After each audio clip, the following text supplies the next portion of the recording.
ओला dock YouTube channel को subscribe करें और बेल आइकॉन को दबाना मत भूलें। अस्सलाम वालेकुम, मेरा नाम डॉक्टर निदा सईद है। I am a consultant general surgeon working in Hussain Lakhani hospital.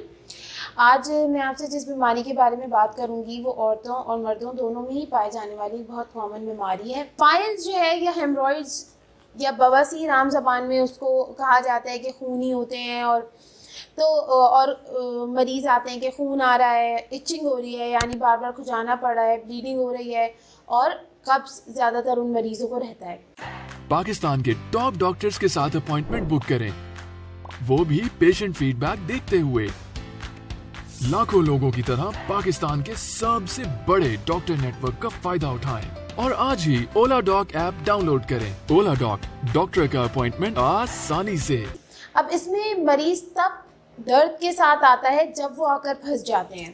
Normally बवासीर में ब्लीडिंग ज़्यादा होती है। अब इसका इलाज क्या है?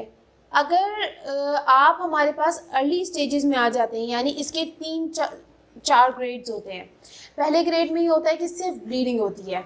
दूसरे में ये होता है कि जो ब्लीडिंग जो दाने होते हैं वो बाहर आते हैं लेकिन खुद ही अंदर चले जाते हैं। फिर ऐसा होने लगता है कि दाने बाहर आते हैं तो आपको खुद हाथों से अंदर डालने पड़ते हैं, और जो लास्ट स्टेज होता है उसमें दाने बाहर आकर अंदर जाते ही नहीं हैं।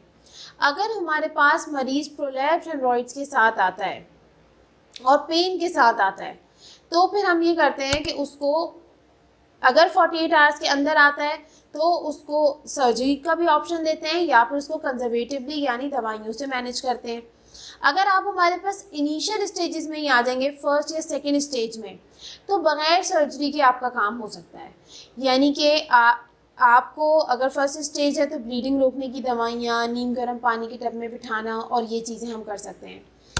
सेकेंड स्टेज में या अर्ली थर्ड स्टेज में हम पेशेंट को ऑप्शन देते हैं कि हम उसके दानों मस्सों पर रबर बैंड लगा दें। वो रबर बैंड जो है वो बिल्कुल मस्से के एंड पर लगाया जाता है, जिसकी वजह से वो 1 से 2 हफ्ते में सूख कर झड़ जाता है और मरीज़ के ये मस्से ठीक हो जाते हैं। दूसरा एक और ऑप्शन ये होता है कि हम उस मस्से के एंड पर एक इंजेक्शन लगा दें। वो इंजेक्शन लगाने की वजह से भी ये होता है कि वो मस्सा जो है वो सिकुड़ कर ख़त्म हो जाता है। Last but not the least हमारे पास ऑप्शन है ऑब्वियसली सर्जरी का। ये उन मरीज़ों के लिए हैं जिनके जो बवासीर के दाने हैं वो बहुत बड़े हो जाते हैं, वो अंदर नहीं जा रहे होते हैं, तो फिर हमारे पास ये ऑप्शन है। अब surgery is painful, there is no doubt in it. Surgery के बाद का भी जो 2 हफ्ते या महीना होता है वो पेनफुल होता है। वर्ल्ड वाइड इस पर रिसर्चेस की गई हैं, इंटरनेशनली इसके लिए वो किया गया है कि इसके दर्द को किसी तरीके से कंट्रोल किया जा सके जो पोस्ट ऑफ पेन है, और फिर उसके लिए हम multiple pain killers medications advice करते हैं ताकि बवासीर के दर्द को रोका जा सके। तो इसकी सर्जरी सिंपल सर्जरी है और उसके बाद की पेचीदगियाँ भी बहुत कम है। वही जो जैसा कि मैंने आपको बताया कि मरीज़ को पेन बहुत ज़्यादा होता है और जो है वो रिकरेंस के चांसेस इसके अंदर होते हैं, लेकिन वही बात कि अगर आप जो है वो अपने कब्ज़ को अवॉइड करें इस्पागोल या दूसरी जो ट्रीटमेंट हम बताते हैं उससे, तो इंशाल्लाह ये दोबारा नहीं होगा। सर्जरी में 1 दिन का स्टे होता है, नेक्स्ट डे पेशेंट को डिस्चार्ज कर दिया जाता है। 30 to 40 मिनट्स की सर्जरी होती है इसकी, और जो है पोस्ट ऑपरेटिवली हम पेशेंट को पेन किलर्स देते हैं। तो ये सब बताने का आपको यही मकसद है कि अगर आप किसी भी इन तकलीफ़ों से गुज़र रही हैं, पेन, ब्लीडिंग, कब्ज़, तो प्लीज़ आप इसका ट्रीटमेंट लें, अपने लाइफ़स्टाइल को बेहतर बनाएं, ना कि जो है आप शर्म और लिहाज में अपने घर वालों को ना बताएं और तकलीफ़ सहती रहें।